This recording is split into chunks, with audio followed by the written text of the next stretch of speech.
good time for a good take. Welcome back to another episode of Good Takes. As part of our classic literature series, we're going to be diving into The Old Man and the Sea by Ernest Hemingway today. I'm Sam. And I'm Katie, and we are excited to dive in. So, spoilers ahead. If you haven't yet read The Old Man and the Sea, there will be spoilers in this video. But the good news is this novella is so short, you could probably read it and come back to this video in the same day.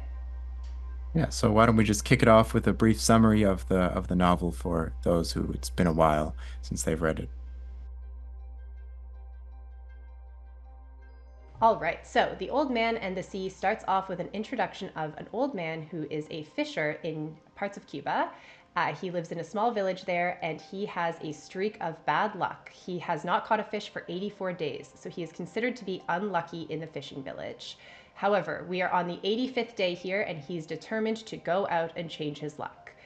Now, for some background context, the old man did used to go out fishing with a young boy, and he and this young boy spent a lot of time fishing together. They have a very close relationship. However, due to the old man's bad luck, the young boy's parents do not let him fish with the old man anymore. So he's on a different boat and he still has a close relationship with the old man. And he even expresses he wishes he could still continue to fish with the old man, but unfortunately, it's not to be. So on this 85th day, the old man has to go out alone. Now, the old man, Santiago, is determined to catch a fish today and see some prosperity after these 84 days of bad luck. And he does so. While he's at sea that day, he is able to hook a marlin. And there is quite the battle between the old man and the sea as he struggles to hold on to this massive marlin. There is a description at one point that the marlin is actually larger than the skiff he's fishing off of. And the marlin is very strong. So the marlin is dragging him deeper and deeper out to sea, and all the old man can do is hold on and hope that his endurance can outlast the marlin. Luckily, it does just that. The old man is able to finally harpoon the marlin and kind of tie him up to the side of the skiff. However, it's only half the battle because now the old man has to make it back to shore with this marlin. Again, because the marlin is so huge, it's actually just tied onto the side of the skiff. And he's had to harpoon this marlin to, effectively kill it and be able to bring it back. So there's blood in the water. And we all know what that does. The sharks descend. So the old man is on his way back to shore. He had been, I think, tugged by the marlin for what, at least 2 days or a day and a half? A day, yeah, I think a day. Yeah. So it's a long way back to shore. And as the old man is making his journey back, the sharks do emerge and they start to kind of bite off pieces of the marlin. Now, the old man does not give up without a fight. His endurance is certainly something we'll want to dive into when we chat through our analysis. He's able to get rid of quite a few of the sharks, whether killing them or scaring them off. However, it's just too much for one poor old man, and by the time he does make it back to shore, he's got nothing left of the marlin but the head and the skeleton. That said, the old man, seemingly is still feeling quite accomplished with what he's been able to achieve. He's obviously also exhausted. So he returns to shore, he leaves the marlin tied up to his skiff, and goes right to bed. At the end of the book, he's met by the young boy again, who's in tears. The old man had been gone for days. They had been searching for him at the village, and the young boy is just so glad that the old man is back, and he's so impressed with the large fish he was able to catch. But what I love about this book is how it really ends, where a small hotel or kind of dining restaurant, somewhere where there's a lot of guests, patrons that are not from the fishing village, are kind of they're all hanging out there, and the area does have a window view to the shore. So some of the patrons can see the skiff and the huge skeleton tied up there, and one of them actually says, "Oh my gosh, is that a shark?" Just to kind of give you some wherewithal of the magnitude of the size of this beast that the old man was able to capture. And the book ends there, giving us, an insight into the journey of this old man's pilgrimage to capture a fish and, to determine for yourself, I guess. Did his luck turn around? No, he did not come back with profit, but he absolutely showed his ability and he captured a huge fish that impressed not just those patrons, but the rest of the fishing village as well.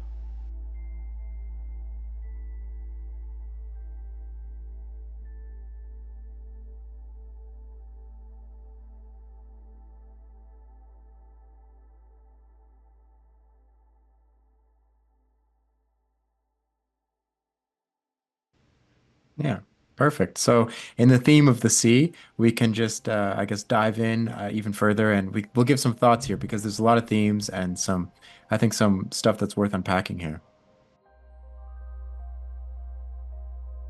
Yeah, so I mean, just from your great summary there, there's a lot going on in this book despite its short length.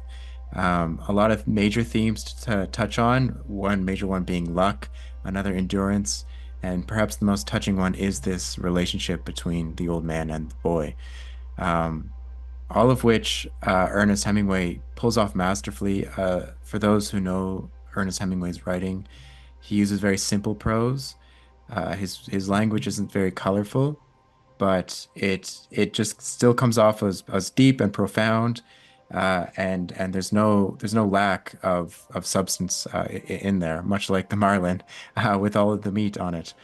Reading through the book, the the main takeaway that I got was about the endurance of the human spirit, and I think that if you could tie a ribbon on it, I think that is the major theme, and then how we can pass that on as inspiration for others to endure.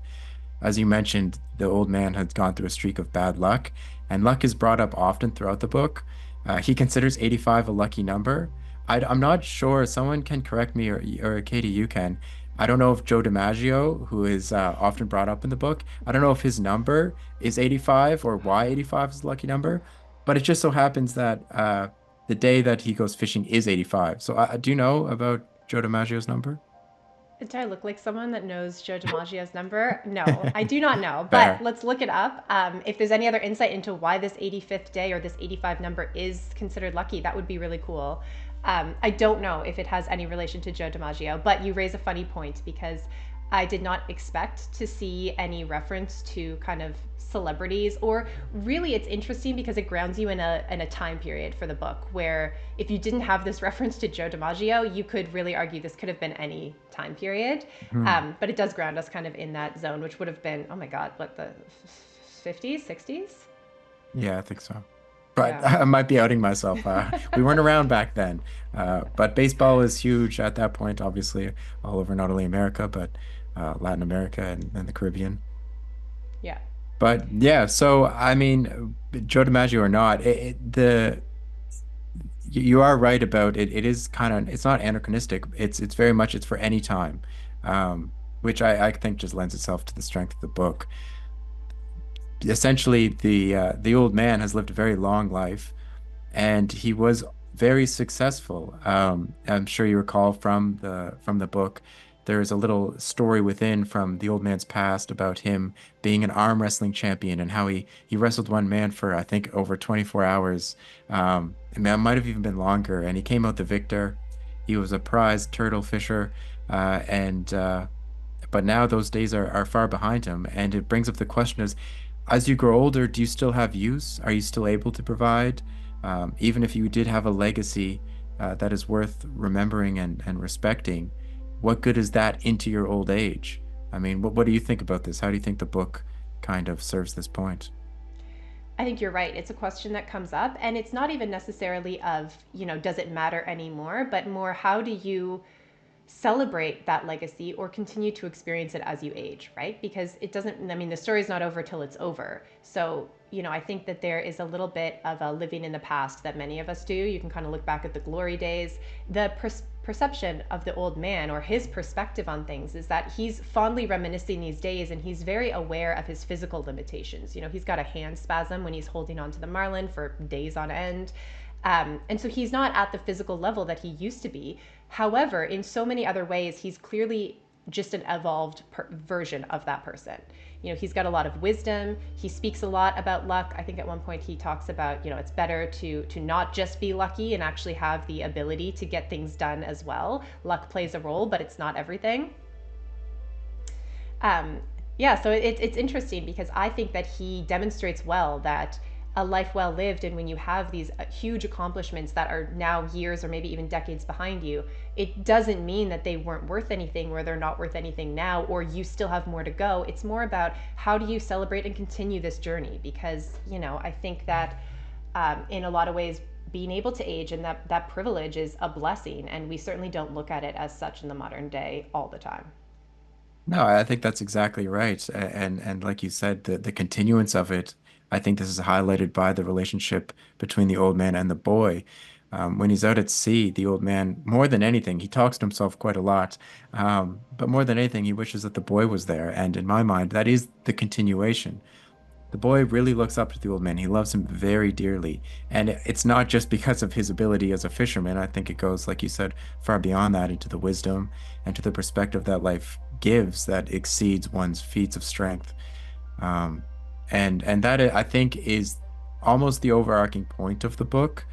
I think it is about really, I mean, we're using the capital M. It's about being a man, like being a strong individual, a strong person, someone who can, despite their challenges or despite their heyday being gone or the challenges ahead, it's about this perseverance, this relationship we have with each other that makes it all worth it.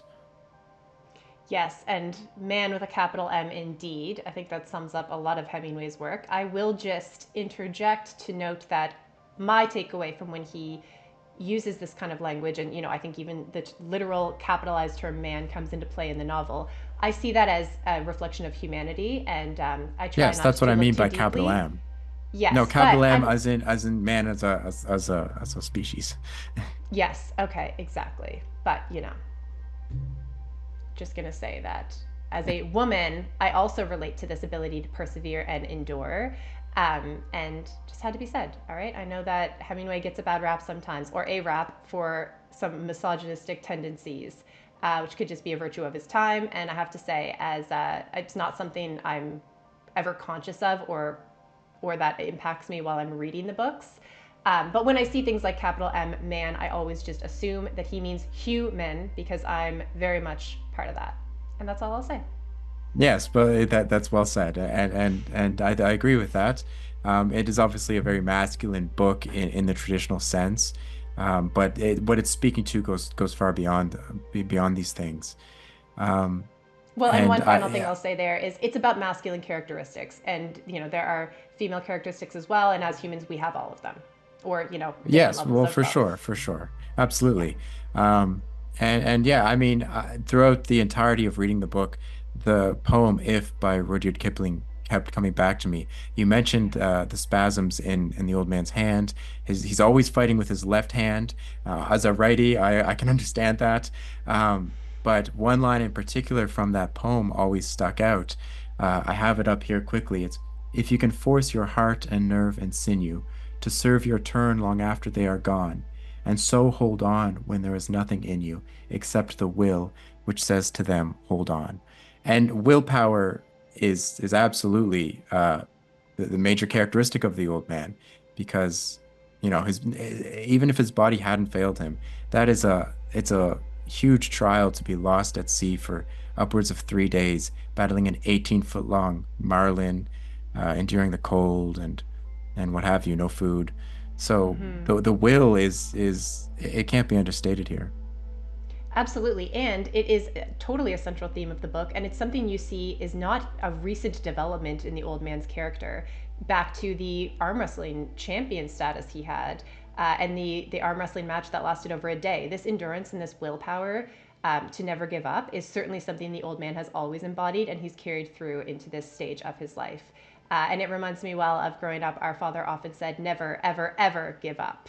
And that's That's very right. poignant while you read this book. Yeah, that's true.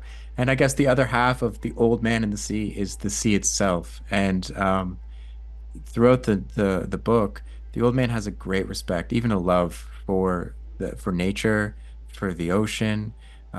He calls the dolphins his friends, the birds his friends, even the stars his friends, which is as a sailor, obviously that's extremely important. And by the time that he hooks the marlin, even though it's a very strong battle between the two, there's nothing but reverence. And as the old man finally does kill the fish, you can almost get a sense of like mourning. And he feels as though he's lost, I don't know, a part of himself, but he certainly identifies with the fish, with the struggle. They become brother in arms, especially against the sharks. And the what Hemingway is speaking about with nature and the dreams of the lions, that's obviously another major poignant point here. I'm glad you brought the lions up because, for some context here, at the beginning of the book and again at the end of the book, the old man references the dreams he has when he's sleeping, and he says he often doesn't remember his dreams, or if they're memories, they're things he can't really recall. But one thing he always remembers of his dreams is dreaming of the lions. And so I think it mentions he kind of grew up in a point where he would see a lot of game and he would go on kind of safari hunts. So he had direct exposure to lions and prides of lions. But why? Why this theme of dreaming of lions? Is it just like, again, like man symbolism for power? What do you think? I also that was also I wasn't certain. It also confused me throughout reading it. I think to be fair, you're probably onto something. It could just be like the enduring strength of the lion or the pride of the lion, the lion's pride. If anyone has better insight than that, they can please leave that down in the comments because this also kind of stumped me, honestly. Yeah, I would be interested to better understand why he has that, why that's kind of considered a symbol as part of the book. But it is interesting. I think probably the simplest answer is true in that it is just kind of about the strength. Of something like a lion. I mean, I think a lot of us look at strength and bravery when we think of something like a big lion. But it's interesting. It's certainly another symbol throughout the book that you can look really deeply into.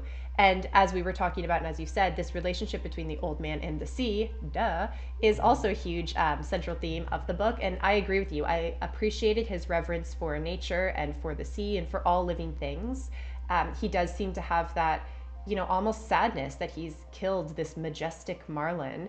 And just as a side note, I know that they say the marlin is bigger than the old man's skiff, but I'm not versed in fishing and I didn't realize how huge marlins can get. Just looking at a couple photos, like these things are massive. So it really speaks to the old man's achievement because, we'll get to it in our analysis here, but the question of whether or not the old man failed, I think, is a really interesting one.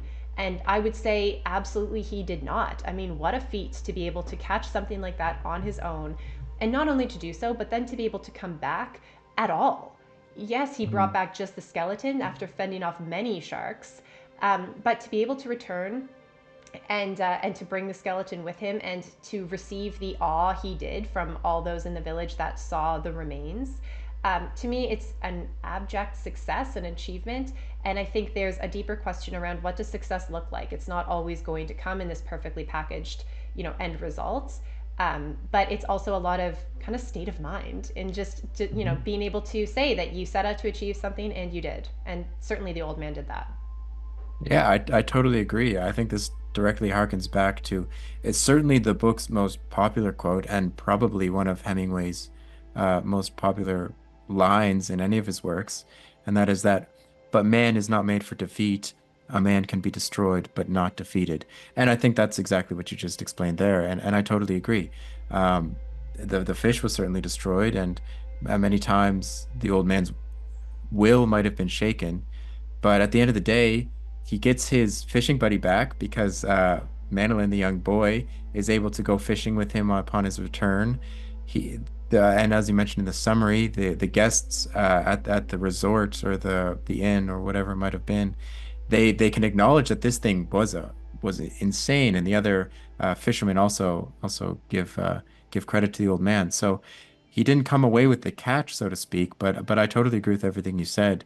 Um, it's an interesting topic. It's like, can you be defeated as long as your perspective is to just fight another day, get to the 85th day of luck, whatever gets you there. Yeah, Well, you can't be defeated if you're a man with a capital M. Thanks, Hemingway. that's Noted. right. All right, well, I think we've covered the basic synopsis of the book and the major themes that we certainly wanted to chat through. I think overall, it's perfect timing to get to our good takes ratings. All right, so jumping into our good takes ratings, would love to hear yours first, Sam. So, what did you think, and what would you rate The Old Man and the Sea out of 10? I really love this book. It's been a long time since I first read it. I think I read it maybe about 10 or so years ago. And I loved it then. And reading it again, I wasn't sure how I'd feel about it. I know that people either have, in my experience anyways, a love or hate relationship with this book. I fall into the former camp. I do love this book. It is short and sweet, which is always great. Um, I think it's tough. I, I can see some criticism against it. So I think I would land at a strong 8. You know, we have a lot of great books coming up. You don't want to start off too strong, but an 8 out of 10, I think it deserves every piece of praise that it's received over the years. I agree. I mean, it is short and sweet, so there's really no excuse to not being able to get through this book. That said, as you said, it certainly does seem to be a love it or hate it. There's a lot of symbolism in this book, a lot of themes. There's little to no dialogue. So I am someone who loves to get into character development and see those relationships and world building. That's not this kind of book. And so you do have to kind of take it for what it is and take it at that face value.